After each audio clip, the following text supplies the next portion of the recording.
Let's go ahead and get started. My name is Ava Vieta Osman.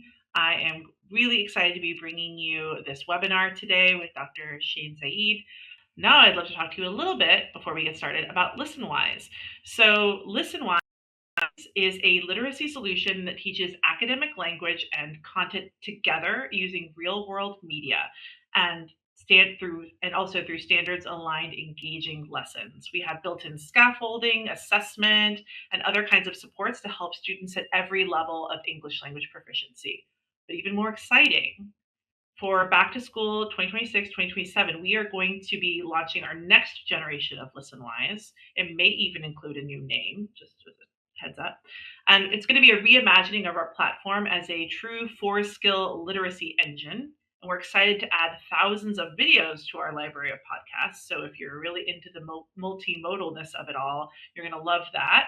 And we're going to also be adding in adaptive AI, which is going to make it easier than ever to deliver personalized support and manage differentiation. So, exciting things coming your way. What I would recommend is to start a free trial today so you can play around with what we have so far, which is great. And we'd love you to use it with your students as soon as possible. Let us know how it goes. We are a small but mighty team, and we love to hear feedback. And if you sign up for a free trial, you will automatically be one of the first people to hear about when we launch our exciting next phase of ListenWise. So start a free trial, explore, enjoy, and stay tuned.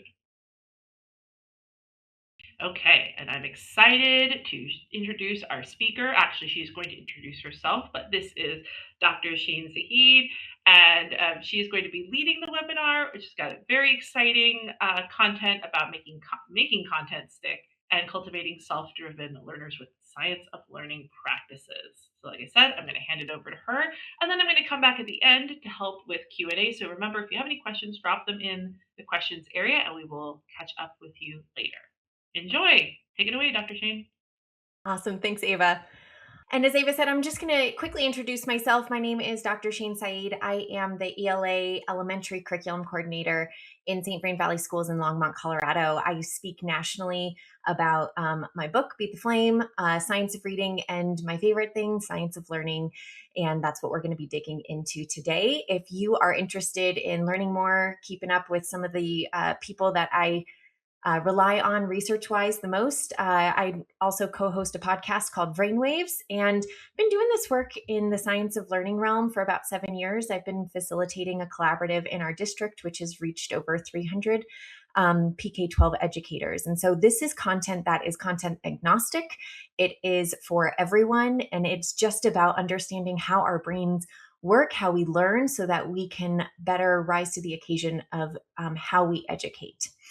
And so today, when you are going to be here learning with me, we're going to talk about the basics of learning science, talking about 4 main power tools that you might leverage in your instruction.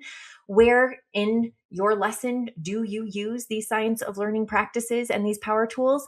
And then we're even going to go over practices that you can add to your lessons tomorrow, because my favorite PD is not something that you can use someday. It's something that you can use Monday or Thursday if you are teaching this week. I'm on spring break. Maybe you're also on spring break. So let's jump into it. The basics of learning science. So when people ask, like, what is the science of learning? It's essentially a body of research from cognitive psychology, and we're finally kind of meeting it with educator practices. If you are a primary teacher, you've heard a lot about the science of reading, and that really is research meeting educator practices. So we've had a really large body of research around how our brains gather information. And so when we simplify that down of how we learn and then retain information, which is the crux of why we are in school, right? We do a lot of encoding. So teachers give information, they encode, and then in turn, we hope that students are storing it so that later they can retrieve that information and use it elsewhere and apply it elsewhere. Now, I will say that in our teaching lives, we spend a lot of time encoding when we're in classrooms. We give a lot of information. We cross our fingers that they are storing it. And then sometimes the only opportunities for retrieval for students are in high stakes environments, such as a quiz for points or an end of unit assessment. And so we're going to just be reframing how often we're going to ask our students to remember, retain, and then retrieve the information that we're sharing with them. Because at the end of the day, it's not about if we taught it, it's about if students learned it. So we're really going to be moving from working memory into long-term memory. And that's what these practices are for. And so it is always my favorite thing to share with people, Ebbinghaus's forgetting curve. This is a German psychologist that really wanted to dig into, like, why do we forget? And the biggest thing is that it is completely normal for us to forget. So when you have students that are like, oh, I don't quite remember what we did yesterday or exactly what we did yesterday, we can kind of give them a breath of relief and say, you know what, it's totally normal. And we're going to go back and we're going to retrieve it. So hopefully it will then continue to stick in your long-term memory. So with Ebbinghaus's forgetting curve, there are 5 main principles of the forgetting curve. First and foremost is that memories weaken over time. It's just what it is. It's also my favorite thing to tell people when I'm giving professional development and saying, unless you actually work at retaining the information you are learning here, there is a chance that you aren't going to remember a lot of it. And that's okay. But now that we know that we need to actively remember, we can.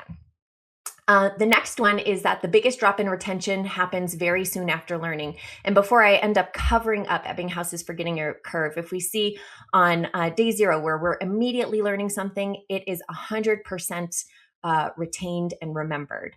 However, if we don't do any sort of retrieval practice or engagement strategies, one day later, if we look at this graph, only 60% of that content is going to be remembered, which is really interesting. However, again, we can fight against forgetting by engaging in retrieval practice. So these blue lines showcase all the times that you actively recall or remember that learned information. So if we actively recall the information after the day 1, after we first learn it, day 1 after learning it, look, that's still at 100%. And then day 2, it might drop to 60, but that's only if we do 1 retrieval practice. We do 2 retrieval practices, day 2, we're back up to 100, right? So we just want to make sure that we're giving active opportunities for students to remember. The third one is that it's easier to remember things that have meaning. Shocking, right? If we are actually engaged with the content, we find it interesting. That's why, right, we ask that teachers figure out, like, how does this match into students' maybe lives, their lived experiences. We want to give it meaning so that they have a better way to remember it. Another way is that the way that information is presented affects learning. So this can be twofold. First and foremost, we want to make sure that what we're teaching is sequential and it makes sense. We're not going to teach something steps to an algorithm out of order, because that would be very confusing. We should definitely teach it sequentially in order. Or if we are presenting information, if it's possible to also present visual information. So we have a dual pathway for memory. So you have verbal, I'm going to talk about it, we're going to read about it, and we have visual, we're going to look at a visual picture of it. We have 2 capacities for memory, which is pretty cool. And then finally, how you feel affects the way you remember. So if you are tired, if you are stressed, if you are worried about something and you're in class, you probably aren't going to be remembering a whole lot. And we'll talk about that when we get into working memory here in just a moment. But the forgetting curve is completely normal. But when we know about it, we can actively provide opportunities for our students so that they don't forget as often. And when we do a lot of this work, I always want to talk with teachers that we're going to ask our students to engage in desirable difficulty, or sometimes, as we know, productive struggle, right? And productive struggle is inherently uncomfortable. No one really enjoys engaging in desirable difficulty, but we know that it is a good means to an end. And so what we want to do is we want to front load this feeling with students to let them know, hey, we're going to engage in something that's going to maybe not feel super great, but is going to be actually really helpful in the long run for our memory. And so when we engage in desirable difficulty, it does help our long-term memory because we're processing and working with that information, trying to actively remember it. We want to explain the why behind the desirable difficulty. So it's not just that feeling of discomfort for students. They understand, right, this is uncomfortable and I am getting to learn right now. And then finally, we want to keep it really low stakes. So as I said before, when we did or we looked at the simplified learning model, a lot of times we only ask students to be able to remember or retrieve information in a high stakes situation where it's for points, it's for a heavy grade, it's the end of unit summative assessment, and that is high stakes. So if we provide multiple opportunities where we basically do low grade or no grade, meaning it's not for very many points or it's not for points at all, we're giving multiple opportunities for students to actually engage in that work. And that's what we want. And when we talk about retrieval practice, sometimes it gets misconstrued as trivia or just memorizing facts. And that's not what retrieval practice or science of learning practices is about at all. In fact, the main goal is actually deeper learning. So if we have foundational knowledge at the get-go in our brains, it frees up working memory and cognitive space for us to actually engage in deeper learning. We need to secure foundational knowledge so that students have literally the brain space to dig into problem solving, critical thinking, and deeper learning. They need to have that foundational knowledge. Otherwise, their working memory and their brain space is going to be taken up with trying to find the foundational knowledge before they're able to actually go deeper. And we want them to immediately be able to go deeper. So this is my chunk check. A chunk check is essentially where I'm going to practice what I preach, and I'm going to give you time to basically process the information that you're learning. So in the chat, we're going to do what's called a 2 things. I want you to write down 2 things that stood out to you from this first chunk of learning. And I'll give you about 30, it doesn't have to be very long, 30 seconds. Go ahead and type in, what are some things that stood out to you?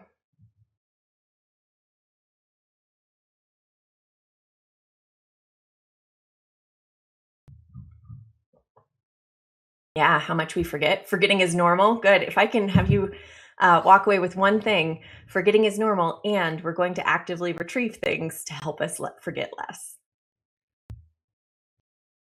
Amazing.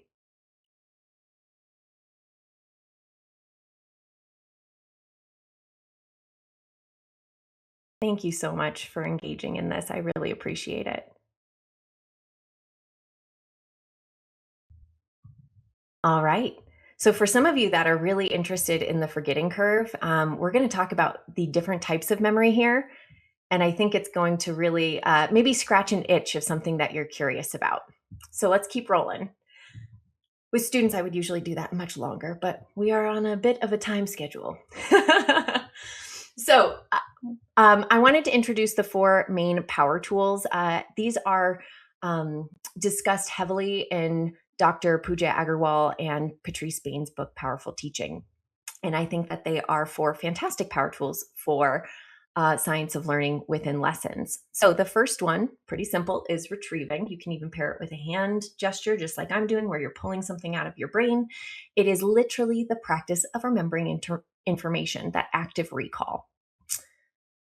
Second is spacing, and that is spacing out your retrieval over time. So let's say that you learned, I'm going to give a primary ELA example. Let's say that you learned digraph SH on Monday, and you then have students on Tuesday morning go ahead and retrieve what sound digraph SH makes. That is spaced practice. And again, you ask them on Wednesday, and again, you ask them on Thursday. So anytime that you're asking students to remember information after you initially taught it, you're spacing, doing spaced practice. The next one is interleaving. And this one gets people a little turned around because they want to call it interweaving, but that kind of works too. So interleaving is the mixing up of retrieval content. And so what that means is, let's say, again, we'll use our primary example. You learned digraph SH on Monday, and then you learned digraph CH on Tuesday. And on Wednesday, you retrieve both digraph SH and CH. So it's not just the massed practice of SH. We're going to say, what does SH says? It says shh. We're also going to ask, what does CH say? What sound does CH make? It makes ch, right? And so we're weaving in different opportunities for remembering. And then our fourth and final one is feedback-driven metacognition. And this one is so important as the educator that we stay mindful that we are giving feedback to students so that they can actively calibrate their own metacognition. We want them to be able to know when they are accurate, feel confident in their accuracy, and that when they're inaccurate, that they know they're inaccurate. Because a lot of times we have either overconfident or underconfident students, and we need to make sure that we've calibrated them so that they know when they need to maybe focus in on a new skill, and then maybe when they're not feeling, or they have a skill and they know it and they have it mastered. So we need them to be calibrated. That's the feedback driven component. The metacognition is students being able to think about their own thinking. And so we want students to be able to be the drivers of their learning. And if they can identify, yes, I can confidently retrieve that, or no, I don't quite have that yet, right? The yet is great. I'm going to focus on this more because I need to. So we really want to put them in the driver's seat with that feedback driven metacognition. All right. So those are 4 different science of learning power tools. Now we're going to do some application. So in the chat, I want you to put a 1 for retrieval if you think the instructional scenario is retrieval, a 2 for if you think the instructional strategy is spacing, a 3 if you think it's interleaving, and a 4 if you think it's metacognition. And I will let you know that for the most part, the majority of these fall under the umbrella of retrieval, but I want you to think a little deeper and see, okay, does this include spacing? Does this include interleaving or mixing up of content? Does this include reflection and metacognition? Deal? All right. So your first scenario is you review your exam results and reflect on what study strategies were successful to you. What do you think? Oh, crushing it. Holy cow. You all already knew. Fantastic job.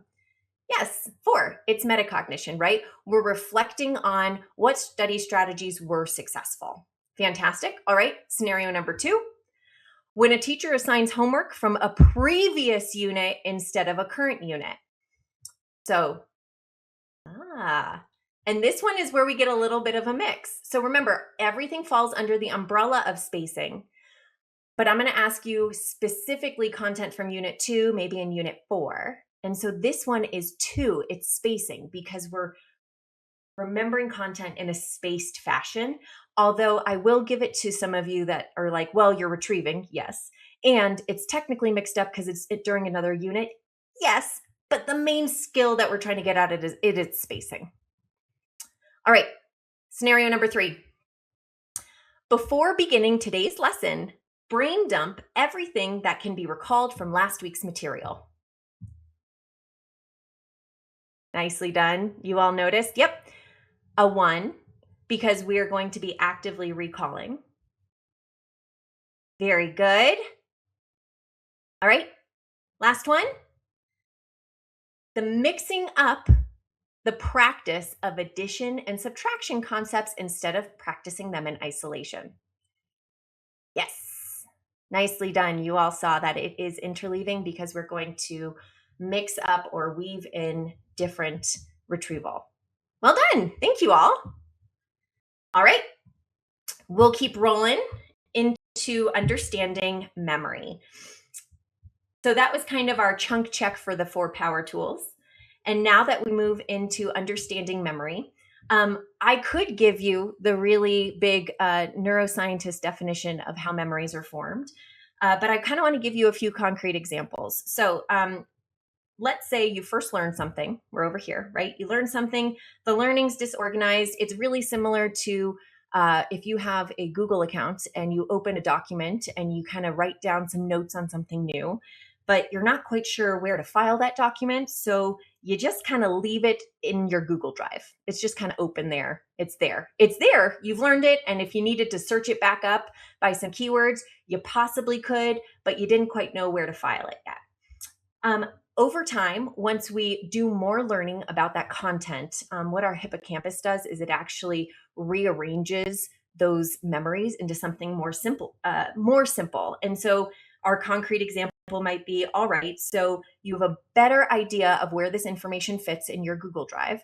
So you're going to actually take that document and now you're going to assign it to a folder. And it's in a folder, but perhaps you don't quite remember always where that folder is, but you know it's in a folder. It's definitely filed. And then over time, the more, again, that we work with that memory, we learn the content, we feel comfortable with it, it consolidates into long-term memory. And so this is like, okay, I know exactly where that document is. I know what Google file it's going to be under, and you can find it immediately, right? So we could talk about how, the high level idea of memory formation, but essentially memories are like footpaths. That's really what it's about. That if we can travel that footpath like a trail through a forest, the more we travel that trail through the forest, the more defined the trail becomes. And the same thing with memories. The more time that we spend walking the memory path, the more concrete our memory becomes. And so that's the whole reason for retrieval practice, right? Forgetting is normal. And we want to make sure that we are rewalking those memories so that the content that we want students to learn, they actually remember and can retrieve automatically. So when we talk about the different types of memory, there are lots of different types of memory. And we're only going to look at 3 and focus really in on 2, because the first type of memory we're going to talk about is short-term memory. And I'll tell you, short-term memory is really not as important as sometimes people make it seem. Our short-term memory basically scans information and decides between 5 and 9 items what we want to remember. And this is within a 15 to 30-second window. So it always cracks me up when people are like, oh, I have a terrible short-term memory. And I go, well, everyone has a terrible short-term memory. It's only 15 to 30 seconds. But when we are able to decide which 5 to 9 items we're going to remember, those get moved to working memory. And we'll talk about that here in just a moment. But because we know that short-term memory is so fleeting and final, the biggest memory support that we can give our students is to chunk our lessons. And we'll talk a little bit more about this throughout the rest of the presentation. But we want to be able to make meaning out of the content by breaking it up into meaningful chunks. So if I asked you to look at these 17 characters and memorize all of them, you might be able to, if you focused really hard and I gave you enough time, you might be able to memorize all of them. But if I took your attention off of it and then asked you to come back and tell me what those 17 characters were, you might not be as successful. But if we rearrange these 17 characters into something that is meaningful and smaller chunks, so no longer is it 17 separate characters, now we have chapter, 6, attention, right? Those have meaning, and it's now 3 chunks instead of 17. We can actually remember this a whole lot better than each individual character by itself. So knowing that chunking is incredibly important, we want to make sure that we do that as we think about learning or working memory. So our short-term memory decides what 5 to 9 chunks we're going to focus in on, and our working memory then keeps a certain amount of chunks, usually it's about four chunks at a time, that we can work with in the moment. So my concrete example for this is juggling, and I got this from Uncommon Sense Teaching by Dr. Barbara Oakley. And if we can juggle 4 balls at a time, we can keep those balls up in the air and we don't drop anything because we can juggle 4 balls. That's fine. And those balls can include information. So maybe it's possibly new learning content that you've gone over in your class. But another thing to note with students is, and with us, right? It's humans. A ball could be emotions and feelings. So perhaps a student walks into your classroom after recess or after an off period, if you're in secondary and college, and the student comes in from recess and they just had a fight with their best friend. Well, some of their working memory is being taken up because the balls they're juggling are about their feelings and how upset they are. Or perhaps in secondary, their partner broke up with them right before that class, right? That's now taking up possibly 3 to 4 of their juggling balls, right? So we have to be aware that emotions do impact our working memory, and that the information that we give them is also isolated. It's a finite amount that we have to work with. And so when we try to juggle more than 4 balls, we go into cognitive overload and nothing is caught. So think about a time where you were teaching and perhaps you gave too much information to your students at one time and then nothing was learned.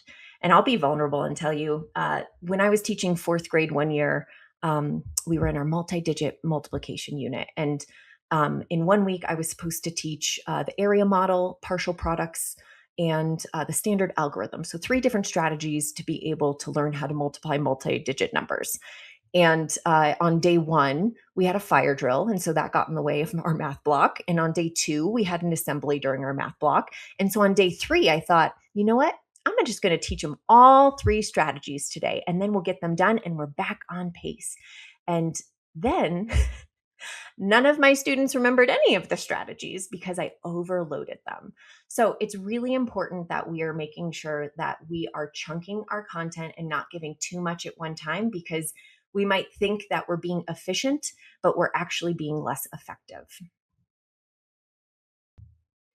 So when we think about chunking and what our lesson flow could look like, we just want to break up our lessons with working memory in mind. So we want to make sure that we are providing new learning and then breaking up our lesson to provide time for students to process, which helps them free up brain space, which means that perhaps then they drop a ball and they're able to catch a new one, right, with some new learning. Drop a ball on purpose, right? Not because they're cognitively overloaded. So times to process could be breaking up with a cooperative structure, such as think, pair, share, doing a brain dump of writing what they just learned in their own words, or drawing out a concept map or a picture of something that they learned, right? We're giving them an opportunity to work with the content that they just learned about so that their brain has time to organize it before we jump into brand new continued learning. So it's not to say that you can't do what you're supposed to do, because all of this is within our control. Our curriculums give us the materials and the resources for learning, but we have agency over the instruction and the delivery of those materials. And I think sometimes we get really bogged down in, I have to follow the pacing guide and I have to deliver this particular curriculum. 100%. And we have agency over the instructional moves that we make. And so we can build in processing time, because in the long run, you're helping students actually retain that information and saving yourself reteaching time. All right, so we've talked about short-term memory, we've talked about working memory, and now it's all about long-term memory. And long-term memory really are those retained memories that can be automatically called upon from storage. Think about birthdays of people that are important to you, life experiences that you look back on, your multiplication facts, right? Some of those things are just automatic because they are in your long-term memory. But something to be aware of is that long-term memory is objective, and it's kind of like a Wikipedia page. You can go in there and other people can go into your long-term memory and they can actually change it, which is really interesting. Why eyewitness testimony is now being seen as not as helpful during court cases as once thought, because long-term memory is objective. But that just means, again, as educators, the more information we have, the better we can craft our instruction to support students. So all we want to just make sure is that they're recalling information correctly. We just don't want them to learn information incorrectly, because it's a lot harder to relearn than it is to learn for the first time. All right. So here's your chunk check. We just went over the 3 types of memory. Go ahead and write down, we'll go do another two things that stood out to you from this second chunk of learning about memory.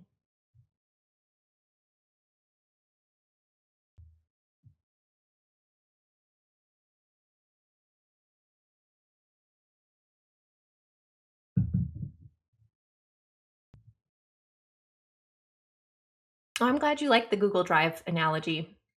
That's something that during my morning breakfast I was thinking about, like how I wanted to make more concrete. Um, as you all are processing, concrete examples are another way to help make abstract concepts understandable and memorable to students. So you're probably going to hopefully remember more about memory because of that Google Drive analogy. That's my hope. Yes. Oh, I love all of these. Yes. Chunking good, cognitive overload, not so good.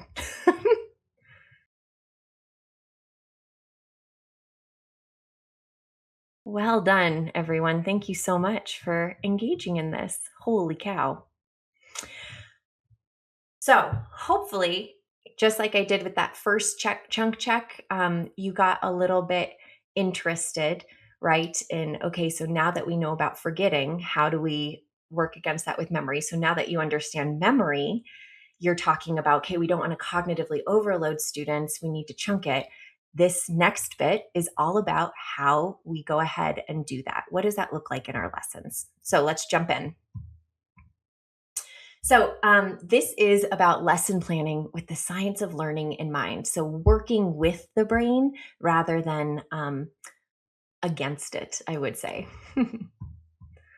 So, a lot of what we're going to talk about today really does come from Rosenshine's principle of effective instruction. And this is all the way back, it's his research from 2012. It's nothing new, but it is important. And the biggest thing that Rosenshine talks about with his effective instruction is that we have a few different components that live within our lessons each day to make them much more memorable and sticky for students. So the first one is reviewing and retrieving information at the beginning of each lesson of prior content, chunking lessons, which is something we've already talked about, modeling the skills or the concepts that you're teaching, and so that students can replicate and then transfer and apply those skills, guided practice with feedback, independent practice, and then formative assessment to really, again, it's that calibration. Are students understanding what I'm putting down? And so taking Rosenshine's principles of instruction and Gene Tavernetti wrote a book called Teach Fast 4 years ago now. And it has a really great format of what this looks like in a lesson. So the first one is that you have your anchor. It's retrieving and activating background knowledge of prior concepts. And so this could be anything. One, it could be content that you noticed students still don't quite have a great grasp on, and so you want to revisit it. Perhaps it's a power standard in your grade level, and no matter what, when they leave your class for the next year, they need to have this concept or skill down. Those are the things that you want to think about for your anchor. What are the content that we're going to retrieve from past learning that's just important all around? Then you'll go ahead and unpack your learning target or your lesson objective. And then that lesson objective is going to help you decide a second dose of retrieval. And that second dose is going to be very specific to content that was previously learned that is going to be really helpful for students to be successful in today's lesson.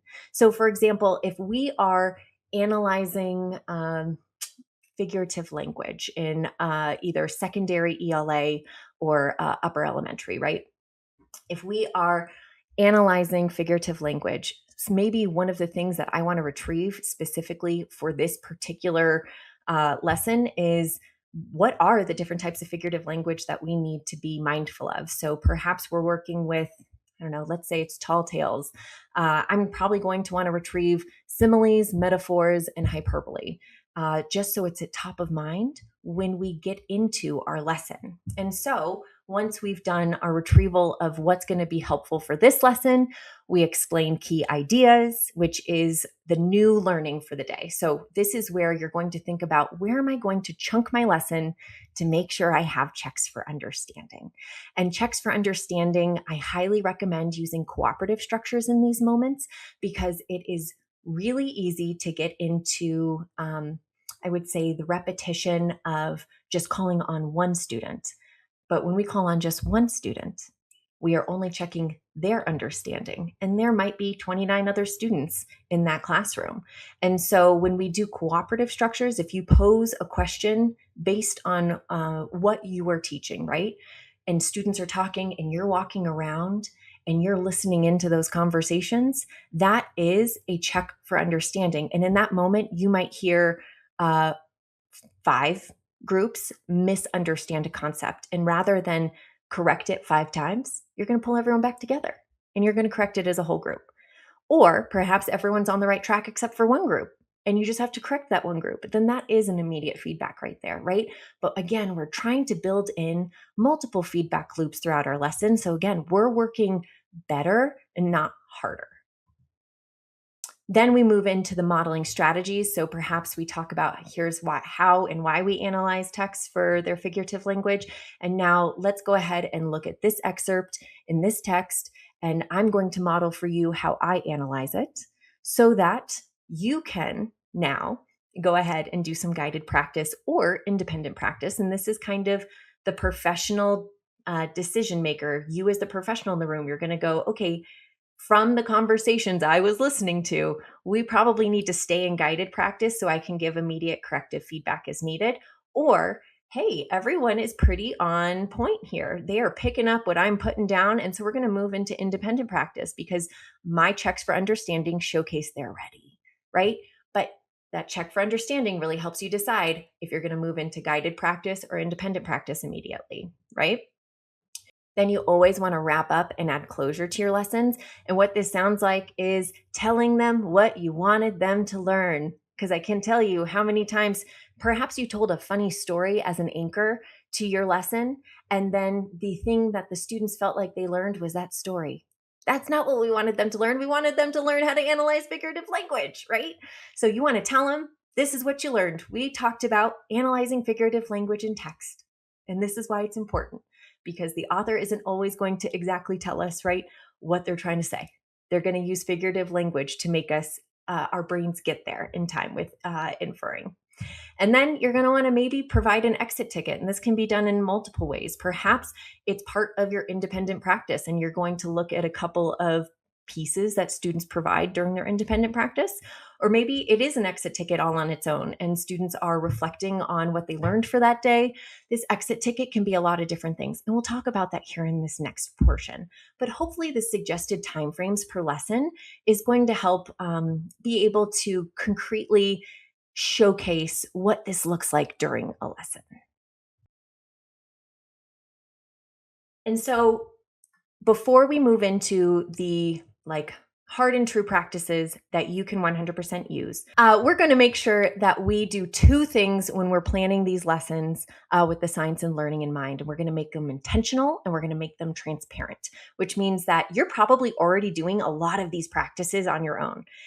The next step is to then plan them ahead of time so that they're intentional moves and that we're being really transparent with students. And so what that looks like is that you're going to plan these practices for you and your students. You're going to think about where you're going to stop in your lesson to chunk it so that you give students processing time. There's going to be a very specific time and place for that, right?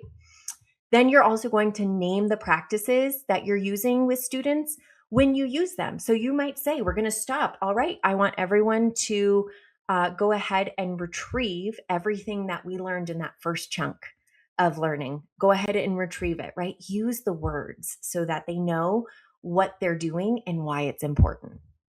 Then you're going to want to use those practices consistently and routinely. So we're going to go over some practices here, and I'll let you know there were times where my students knew that at the beginning of every math and ELA lesson, we were going to engage in some sort of retrieval. And so they knew exactly how to show up. And that's the best part, is that when students know what to expect, they can show up and they can show up proudly because they know how to act and how to be their best learning selves.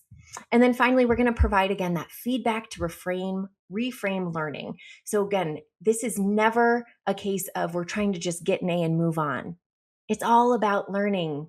The content is important because if we have content readily available, we can do the even more fun critical thinking and problem solving. All right, so These are concrete practices that you can take to your classroom tomorrow. And I really chunked them out to be able to align with the suggested timeframes that were from Gene Tavernetti's framework. And so if you were to add in retrieval practices at the beginning of your lesson, here are some ones that you might consider. My new personal favorite is called Question du Jour. This is from Dr. Pooja Agarwal's new book, Smarter Teaching, Stronger Learning. And it's where you quite literally turn your learning objective into a question. And so, a model lesson that I did this year was for a primary classroom where they were learning about how can a multisyllabic word that has an open syllable, what other syllable types can be connected to it to make multisyllabic syllables. If you're in secondary, you're like, what did she just say? Don't worry. But if we took that learning objective where students will understand that an open syllable can be combined with a closed syllable or a vowel consonant E syllable to create multisyllabic words, if we turn that into a question, not only do we now have a frame reference for ourselves of, hey, did I actually teach the objective that I'm supposed to be teaching today? We can also provide it back to students. And that's the exit ticket, right? Can we reflect on our question du jour? What two syllable types can be combined with open syllables to create multisyllabic words? We learned about two today, right? So those are a question du jour is a great way to actively engage your learning objective. A verbal retrieval routine with metacognition. This is the routine that at the beginning of every ELA lesson and every math lesson, my students knew we were going to engage in this. And that's because it's quick. It is a think, pair, share structure routine where they independently have to retrieve a concept. And I'll show you what that looks like here in a second. Then once they independently identify, can I retrieve it? I think I can retrieve it, but I need to check, or I haven't retrieved it yet. And they show me their metacognition with their thumbs. So that's a thumbs up, thumbs to the middle, thumbs down. They then turn and talk with a peer to check in about what they retrieved, right? So right there, that's a feedback loop. And then I'm going through and I'm listening to all those conversations, and I'm going to purposefully pick someone who did in fact retrieve that correctly so that we have a closed final feedback loop that's correct. Again, we want to learn the correct content the first time. So I'm going to be really mindful of who I ask to go ahead and share out. So that metacognition, again, we're going to do the thumbs up for confident retrieval, thumbs to the side for I think I can, but I want to check or I need some support, or I can't retrieve this yet. And it's always yet, right? And so when you think about during this verbal retrieval, how do I pick what to retrieve? Like what do I think about? You want to think about, again, previously learned content that will support today's content. So what we talked about with Gene Tavernetti's framework, a need to know content that's still not known. So those power standards that no matter what, your students have to know, or increasing the rigor of retrieval of known content. So an example might be, again, we're talking about multi-digit multiplication. The example is define the commutative property. We should know this from addition and subtract, or just addition, right? The factors or the add-ins, doesn't matter what order they're in, still going to get the same answer. Being able to identify, right, what's the product in this equation? So do we know the academic vocabulary that's going to be used? And then increasing the rigor is comparing and contrasting sum and difference, right? So I'm spacing that practice back, but it is important work. So those are some examples that you might use for verbal retrieval. And then this one's really great because it's simple. It's called cumulative retrieval with a fishbowl. And it's as you learn new concepts, vocabulary, you can literally write them down on slips of paper and put them into a bowl. Or if you're fancy, you can go to wheelofnames.com and you can just add it to a fortune wheel and you can make it a really exciting moment in your classroom. But at the beginning of class, you just draw out one or two concepts for students to retrieve, and students respond either orally to a partner or via like mini whiteboards or in a notebook, right? But this promotes both interleaving and spacing, right? So as you are developing and accumulating these contents, go ahead and put them in a fishbowl and then have that be your retrieval. So those were all what you might start a lesson with. Now let's jump into what you might use during a lesson. And one of them, if you are in grades, I would say this is probably grades 4 and above. So 4 to 12 plus. So I saw there was some college level educators in here. I would consider retrieve taking. And so first, the prep is that you got to make sure that you have chunked the delivery of your lesson to create stopping points for processing and retrieve taking. And all this is you're going to ask students not to multitask and write while you're talking. You're going to have them actively listen to what you're saying, and then you're going to stop and you're going to give them time to basically do a brain dump about everything they can remember that was said. And then bonus, give them a minute to go ahead and partner up and discuss what they wrote on their notes with another partner. So then they can add to their brain dumps, right? And you could even go over, like, here's some key things you'd got to have in your retrieve notes. But, right, we're not multitasking anymore. We're asking students to actively listen, then engage and process, actively listen, engage and process, right? So just a give and take. Cooperative structures, if you haven't heard me say those enough today, my two favorite for lessons are think, pair, share, if you want them to stay where they are, or stand up, hand up, pair up. When that's where you have them stand up, put their hand up. I always tell them make awkward eye contact with someone around the room, and then go ahead and give them a high five. They're your partner to talk with. You need them to get up and move a little bit.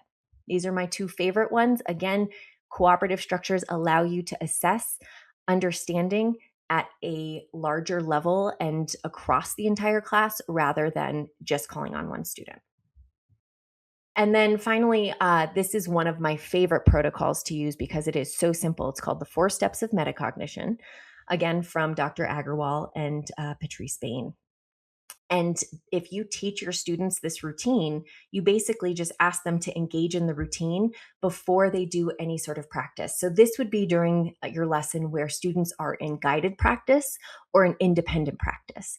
And if they are perhaps looking at, and I'll use a math example again, if they're looking at a worksheet of math problems, of practice problems, you have them go ahead and look through all of their problems and not answer any of them. They just need to go through, look at the problems, put a star if they feel confident in answering it, or a question mark if they don't feel confident in answering it. Then once they've finished looking at all the problems, they've either starred or question marked all the problems, they go through and they answer all the star questions without their books or notes or a friend. Then they can go and use a buddy or books or notes to help them with all the question mark questions. And then they go back and verify all the stars are correct. But what this does is this, one, encourages students to reflect on what they know before they start their work. So we're already giving them a chance at metacognition. And two, for some of your, I would say, students that have a hard time starting, this gives them an entry point. So if problem number 1 is a question mark, but problem number 2 is a star, they're going to start on problem number 2 because they know that they're going to start with all of their stars rather than getting stuck on, well, I don't know the answer. I don't know how to do number 1, so I'm not going to do it, right? We want to give them an entry point. And visually, we can walk around the room and go, ooh, everyone has put a question mark on problem number 3. I should probably go over that one all together, right? We are always gathering data. All right, and then practices to end the lesson. A good old-fashioned exit ticket. I love an exit ticket, but we're going to add metacognition to it. And so having students go ahead and self-assess their understanding of their exit ticket with a star, a check, or a question mark, right? It's the same thing as the thumb survey. I got it, feel confident. I think I have it, but I need to check. I don't understand this yet. And again, we want to engage in desirable difficulty, but we also want them to know when they don't know so that we can step in and support, right? This is just data and feedback between the teacher and the student. We are not going to be shaming anyone. This is really just, we're assessing our learning. 2 things, you all have engaged in this already today, right? Write down just 2 things that you want to remember from a lesson. If a brain dump feels too big, too large, too much, 2 things is really structured. And so it really helps students be able to be like, okay, I can do 2 things. And finally, a 6-word summary is always my favorite processing, creating a summary of the content learned in only 6 words. And so what I was going to do is I was going to have you create your own 6-word summary for this webinar, but I said I would be done at 3:50 so we could do questions. It's 3:53. So I took 3 extra minutes. So if you're interested in processing with that 6-word summary, you can. Otherwise, I'm just going to leave you with everyone should be invited to the learning party, right? So we always want to be inviting students into their learning using these strategies and working with their brains. And I would just love to connect with you all via socials. And then these are some of my favorite resources that I tapped into for this webinar. So there we go. Thank you so much. Fantastic. Thank you so much, Dr. Shane. And yes, let's dig into some questions because I saw a bunch of questions coming through. So I'm going to throw them up on the screen. What are some effective ways to provide feedback so that students can internalize it and apply it? Ooh, this is a big one. So, again, feedback is two ways, and we want to close the feedback loop. So, if we want to provide feedback one on one, that's usually best. Again, I would say you probably want to make sure to see, is it something that just one student needs, having a one on one conversation? Is it something across the entire class? Then rather than fixing it again 5 times, you're going to want to be able to address it with the entire class. And then those checks for understanding. So once you've given that feedback, we check in to make sure that they're applying it correctly again. So it's just providing multiple feedback loops. I know that was a little bit vague. I hope that helps. Amazing. Okay, and then I have this is a meaty one. What is the relationship of intelligence and memory? Can more intelligence lead to more memory, or vice versa? Good question. Our working memory is very fixed. So there isn't necessarily a relationship between intelligence and memory, but perhaps um, people have better long term memories and can pull more long term memories. But our working memory is fairly fixed. And so I had someone at a conference that I did some of this content at said that they had a teammate who was doing interventions to increase working memory for a student. And I was like, oh, that's not how it works. We can increase the chunk size, right? By building more content knowledge. And so the balls that we're juggling, right, become larger rather than smaller. But our working memory is pretty fixed biologically, which is pretty interesting. Great. And time for one more question. Are there major differences in adult memory and cognitive capacity versus children? Is it more or less the same with adult learners? This is a great question. So, your working memory, although technically students have 4 balls, the balls that they're juggling are really small, right? So, I think about I was an instructional coach and I worked with a first year teacher who was in first grade, and she was like, well, I gave them all the directions and they never listened to them. And I was like, well, what did the directions sound like? And she gave like 7 steps of directions. And I go, I don't think I could remember your directions. And I'm an adult. So there is different cognitive capacity in adult and children. And so chunking for younger children is really important. So we want to provide more opportunities for chunked practice and chunking information at younger grades. And then secondary, you're kind of working similarly with the same amount of working memory as an adult. But again, it's about the size of the balls that you're juggling. So if you have more background knowledge or more content knowledge on what you're learning about, you're going to be able to hold a little bit more than if it's brand new content. Fantastic. Okay. Thank you so much again, Dr. Shane Saeed. Please find her on all of the social media channels that she threw up before. And there's information in the chat about how to get access to these slides. I know that was a question a lot of folks had. Thank you all so much for joining us. If you have time to stay behind and watch a quick video to tell you a little bit more about ListenWise, which is going to support with a lot of these science of learning tips and tricks that we've learned today, I'm going to play that right now.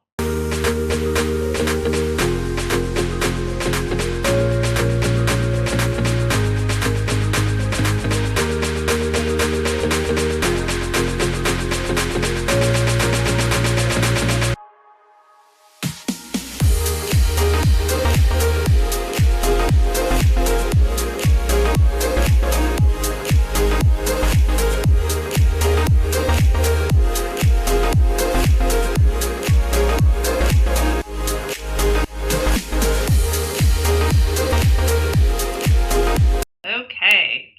So yes, check us out. Sign up for a free trial. We'd love to see you over there, and we'd love to tell you more about what we have coming up for back to school. And thank you for attending. Thank you again, Dr. Shane. Thank you so much for having me. This was so much fun. Amazing. And I hope everybody has a great rest of your day, evening, whatever, and come see us on ListenWise. Thank you so much. Bye, everybody.